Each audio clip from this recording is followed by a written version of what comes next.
Dad, can we start the video already, please? I've been waiting for like... Can we? What? Harry, the Dumbsville Twitter account was banned for no reason. He had to move to Blue Sky and Instagram. I mean, Elon's really after him. Dad, aren't you Dumbsville? Subscribing to the Dumbsville Patreon page will give you early access to in-development videos. And if you won't respect the charity work on display, then you can get out of my car. That perk 30 must have really done a number on me. Ha! Crashing out already, What the hell? Who are you? Oh, come on, Dumsy. Don't hide it now. You know exactly who I am. No, please, just leave me alone. Well, bad news, buddy. I can't seem to get out of here. I run, scratch, claw, I cry to God, but there's nothing. Can you even comprehend what the idea of nothing feels like? Yeah. What the hell do you want from me? To make a damn Sonic video already. Please kill me. Fine, I will do one Sonic video, but do not ask me for anything ever again. People keep asking if I'm back, and I haven't really had an answer.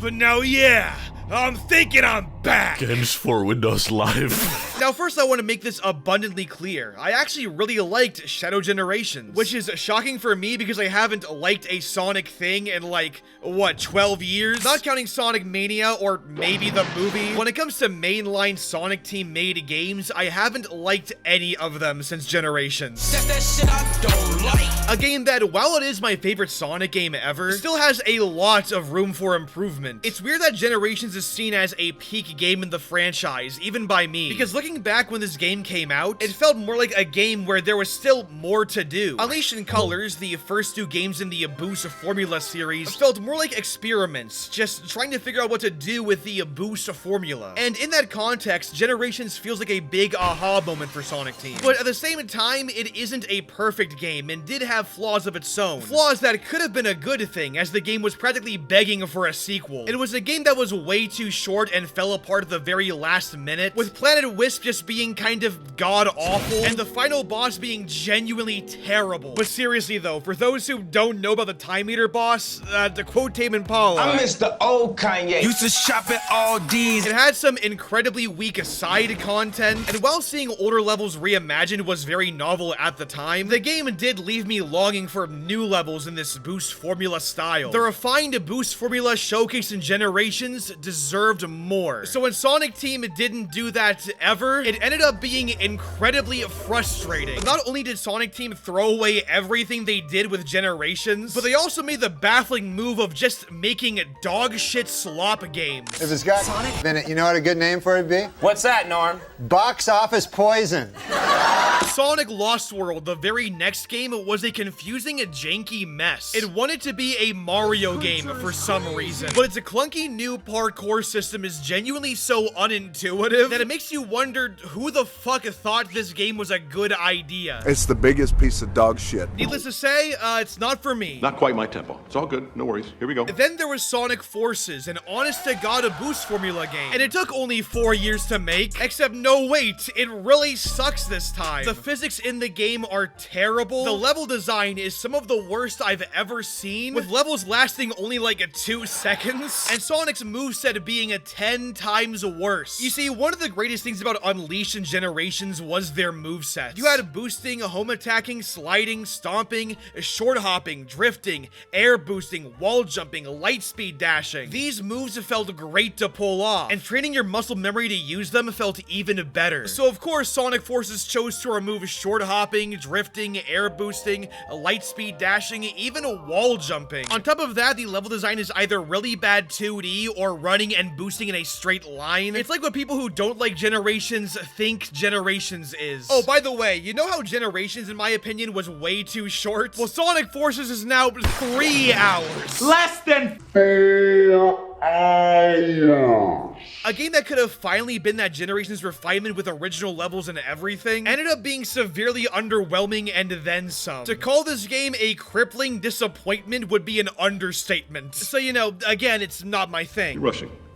Here we go. And then there's Sonic Frontiers, a game that everyone likes and I don't understand why. Sonic Frontiers tries to course correct forces, and as a result, it suffers from the exact opposite problems. Now it's a weird open world game that feels way too bloated and empty, with a combat system that feels pretty clunky and terrible, and somehow the actual Sonic levels still aren't on the level of Generations from like 12 years ago. I mean, for one thing, they're all just reused level designs anyways, but for another, the movement still isn't quite there. I mean, it feels kinda better than Forces, but outside of one level, there's still no short hopping or drifting, which by the way, the drift feels awful in this level, so I've had people get on me for not liking this game, but I've tried. I've beaten this thing, and I don't like it. I don't know what else to tell you. I guess I'll strap myself in a chair and force myself to like it, maybe. This, on top of the fact that the franchise just doesn't appeal to me like it used to, made me very cynical towards Shadow Generations, the new side game thing released alongside a Sonic Generations remaster. So it was incredibly shocking to me that I actually liked this thing. Way more than I thought I would, in fact. Wait a minute, so you're telling me if you make a boost formula game that's actually fun and good, people will actually buy it and enjoy it? What? That's what we've been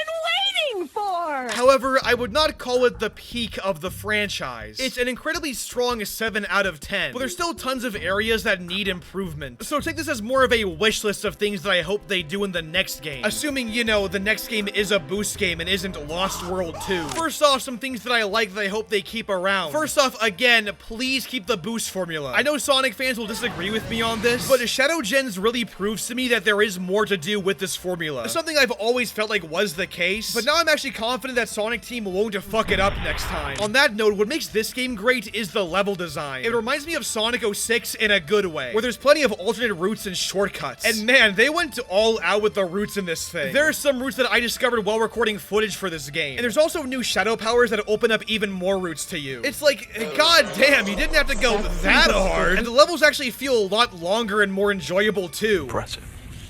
Very nice. The new version of Sunset Heights took me 5 minutes on my first playthrough, and makes me even more upset that this isn't the version of Forces we got. Like, man, they could have made a whole game like this. Damn. Hey, maybe in 5 years we'll get a Sonic Forces remake that makes it an actual good game like this. Also, the game doesn't fall apart at the last minute like Generations does. I wasn't the biggest fan of the bosses in this game, although with that being said, I haven't really gone back to them, so I might just suck ass at them. But they are miles upon miles better than whatever the fuck the time eater was. I would really prefer if you would be quiet. The general movement is also pretty good too, with Shadow being much more rigid in his movement. It's a bit more like Sonic Adventure 1 or 2, as opposed to the very loose movement of Generations. Now, I actually enjoy the loose movement in that game, as it incentivized that drifting, short-hopping movement I love. It felt very weighty, and I liked that. However, I also see the vision for Shadow's movement here, as it is a generally better fit for the level design they're going for. I also enjoyed the more cinematic set pieces, as they made the levels more interesting, and allowed for a narrative to happen within the gameplay itself. I don't really enjoy the QuickTime events in them though, and I would have preferred something a bit more seamless in that regard. Maybe similar to what Uncharted does, where the gameplay and cutscenes kind of mesh together, without the need for any QuickTime events or anything. These graphics are pretty good. Or for a more fitting example, what Ratchet & Clank essentially does. Because I'm having a hard time thinking while running away from a giant homicide. Guess fate really loves seeing you get your butt kicked, Pierre. Yo, Pierre, you wanna come out here? If they keep all this, a somewhat cinematic Sonic game that combines exploration and the boost formula, and furthermore doesn't fall apart at the last minute, the next game could be really interesting, I feel. But okay though, here's the actual problems I have, because I know how much you guys want to hear me get angry, so here we go. First off, while the movement is better than Forces and Frontiers, it's still not Generations or Unleashed, as in there's still no drifting or short hopping. I think short hopping is the most confusing mission, as there's plenty of moments where I would have liked to short hop to try and speedrun the level, but sadly I can't because it doesn't exist in this game. And that's weird, isn't it? The game about moving fast doesn't have a short hop that lets you keep your speed up? I mean, for fuck's sake, Sonic Generations on the 3DS is a short hop? What gives? Y'all got any short hopping?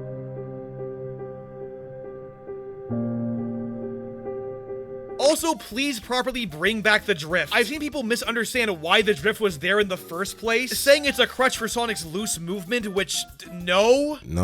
I mean, sure, it helped you take corners better, but it also helped to fill your boost gauge back up. So there was a real game to maintaining your boost. The removal of that leads to only one way to fill up the boost gauge, making the boost gauge less rewarding and less fun to use. Generations drifting was, in my opinion, perfect. One of the best movesets in Sonic's arsenal. And the continuous removal and downgrade has been just baffling to me. Put it back already, damn it. They take away your drifting! Roll it. Yeah, they take away your move!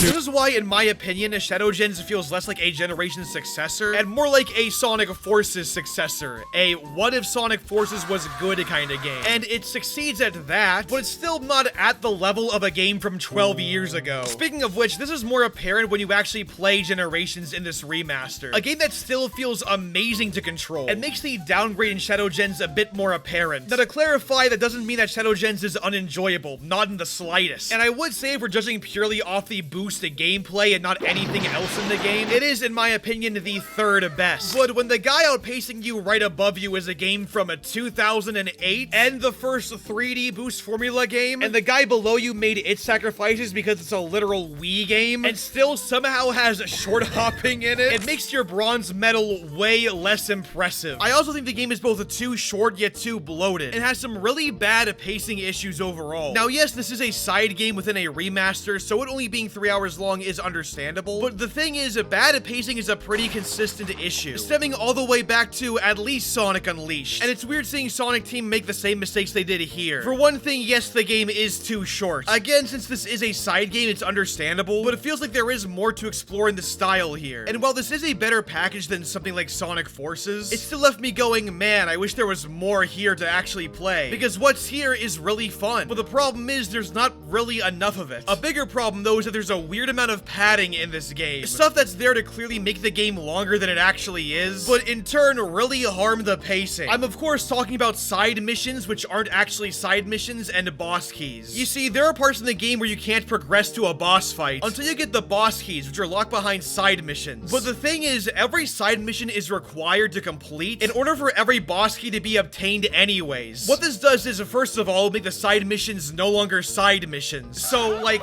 what's the point? And secondly, it brings the game to a screeching halt, meaning you gotta go all the way back, explore the hub world for these side missions, and go all the way back to the boss gate. It ends up being really repetitive and annoying to do and pauses the pacing. And again, this is an issue that's been going on for a weirdly large amount of time. Sonic Unleashed had those dumb-ass Sun and Moon medals. Lost World had that stupid fleeky thing, both of which preventing you from going to the next level until you collected enough of MacGuffin X. Sonic Frontiers, meanwhile, has an entire game designed around that, and surprise, surprise, I don't like that game. But Dumsy, Generations also had boss keys. What are you talking about? Wow, what an incredible observation that you assumed that I liked it there too. Unfortunately for you, though, I didn't like the boss keys in Generations either, so take that, Sonic fans. Although, in the defense of Sonic Gens, at least the boss keys required only one side mission to unlock, so you could actually choose which one you wanted to do, and it was certainly a way for the game to teach you, hey, we have side missions here, you can do them whenever you want. And that, to me, I don't love it, but I guess it's acceptable. In Shadow Gens, though, you gotta do 2 challenges per boss key, and you'll have done all of them by the time you beat the game, which makes them feel like exactly what they are, padding out the game's runtime. I wish Sonic Team would actually find a way to pace their game out properly, and not rely on this really weak side content that bloats the game out, that really isn't engaging enough on its own to justify it. I think maybe just making the side content more than just challenges would go a long way to giving these side missions more gravity, and maybe finding ways to make it less obvious that it's a halting progression could make the whole thing less abrupt. Remember, this is a game about hedgehogs going fast, and I think it's really weird to add a brick wall to that. It kind of defeats the point of a game titled Sonic the Hedgehog. I also think the hub world needs a bit of work. Now, to be clear, I think it's way better than whatever Frontiers was. The navigation and figuring out where to go is way better, and it's much more visually pleasing too. It doesn't look like Sega hired this man, but rather hired an actual person to design this thing. It's still a little unrefined though, I feel, with some area is feeling very clunky to navigate. I feel like Sonic Team still doesn't know how to do these open environments properly. And while this is a massive step up from Frontiers, they're clearly still learning. I do appreciate it being smaller and more cohesive though. This is the direction they should go in and refine for the next game. There's also some shockingly pretty decent environmental storytelling, primarily in the Mephiles area where you go underground and the entire area gets more ominous. The atmosphere for a Sonic game is shockingly really good, and I want more of this. Sadly, the Mephiles area is the only time this kind of happens, and a lot of the hub world otherwise feels very samey. I think in the next game, if they do more environmental atmosphere stuff like this, not unlike what, say, Klonoa 2 tends to do, we could get something really interesting that actually works. A game where I'm not required to repeat myself a million times, I guess. I've got a couple other nitpicks and complaints too, but like the Discord kittens and girlfriends of Sonic creators, my complaints are pretty minor, all things considered.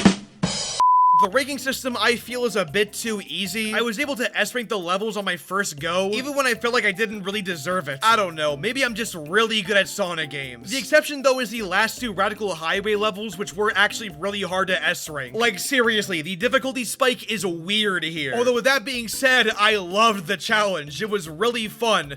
Frustrating, but fun. It reminded me of why I loved Generations and getting that muscle memory in. Although the ranking system in that game is a piss easy too, so my point is, I think the ranking system should be just a little bit harder. Also, Chaos Island's music sucks ass. It sounds like a 14-year-old's dubstep song he made in FL Studio Mobile. I ended up just choosing a different song over the level. It's like really bad. Used to shop at all D's. I ran up some numbers. Now I got what you all need. Also, very briefly, because I know someone will ask, the story, I'm gonna be honest, I didn't care. And you know, I could make a whole segment complaining about how corny the writing is and how eye-roll worthy the whole thing is. But you know what? I'm just gonna be fully honest. Sonic hasn't really narratively appealed to me in years. And the things I would want are the very things the franchise doesn't currently want. And any opinion I do give is going to be completely invaluable. I'm just completely indifferent. I did not give a shit. So you know what? As the old saying goes, the opposite of love is not hate, it's indifference. But at least I was sincere, I guess, and if you don't like that, suck my dick, maybe. At least it's honest. Hate me, but do it honestly. In conclusion, I enjoyed Shadow Generations. I think it is a really good game, and I do indeed think it's worth your time. However, there are so many people calling it a masterpiece and whatnot. And you know, not to rain on people's parade or hate on them for enjoying a game, I mean, hell, I enjoyed it. But this game still has a long ways to go before it's even considered a masterpiece. I mean, hell, it's not even the best Sega game or the best platformer released this year. I mean, have y'all played Metaphor? Have y'all played Astrobot? You probably didn't, but you should. Shadow Gens in comparison doesn't even come close to that. I wouldn't even really call it great. It is great at being really good, but there are a number of things holding it back from being a true masterpiece. And in my opinion, it still isn't on the same level as Generations. With that being said though, there is absolutely something here. And if the next Sonic game refines and expands on and fixes what's already here, then yeah, this potential new game could be a masterpiece. Or at the very least, just a great fucking game. And for the first time, I can say, yeah, this is a step in the right direction, which at this point though isn't really saying much. I mean, for fuck's sake, how many steps in the right direction have we had? Unleashed was one, but it was bogged down by the werehog and really bad pacing. Colors was one, but it was a Wii game with too many 2D sections and felt pared back compared to Unleashed at its peak. Generations was one, a fantastic one too, but it was still too short and fell apart at the last minute. Then Lost World happened. What the fuck is this shit? Then there was Mania, which was a 2D game made by a different developer entirely. But then immediately afterwards, there was Forces, a game that was also for a time seen as a step in the right direction. That is until the game actually came out. And then Frontiers happened, a game people said is another step in the right direction. And it's like, how many of these do you goddamn need? My point is, it's a miracle Shadow Gens didn't drop the ball for me. And unlike every other step in the right direction previously, I hope the next Sonic game finally just makes it to the fucking finish line. I really hope whatever the next Sonic game isn't another step in the right direction. Instead, I want it to already be there. No bullshit, no filler, just a great fucking game. So in other words, they're gonna fuck this up and make Lost World 2. On the same shit, you ain't in my lane, bitch, nah. Throw that shit and fit, rollie on my wrist. Ay, baby, you a star, I'm my only wish. I'm counting blue hundreds, I'm too money. Ay, and my little bitch, she too lovely. Yeah, hanging up and calling me right back. Ay, baby, why you calling me like that? Yeah, getting high with seat, lay back. Baby, gon' relax, yeah. Hey, they don't know the half, yeah. No matter what happened, I got your back. Baby, that's the facts, yeah. That's the facts, yeah. Yeah, we can fight, but the feeling's gone. I try to find the words, but they never come. I can still see you on the lawn. Hey, laying outside in the summer sun. Yeah, we can fight, but the feeling's gone. I try to find the words, but they never come. I can still see you on the lawn. Hey, laying outside in the summer sun. Hey, I'm with a dark-skinned girl on a Sunday. That's that Black Sabbath. She put them ones all down on a Hyundai, and she had to have it. Baby, that's the facts, yeah. That's the facts, yeah. Please, let him cook. Let him cook. I told you let him cook. I said let him cook. Let him cook. Let him cook.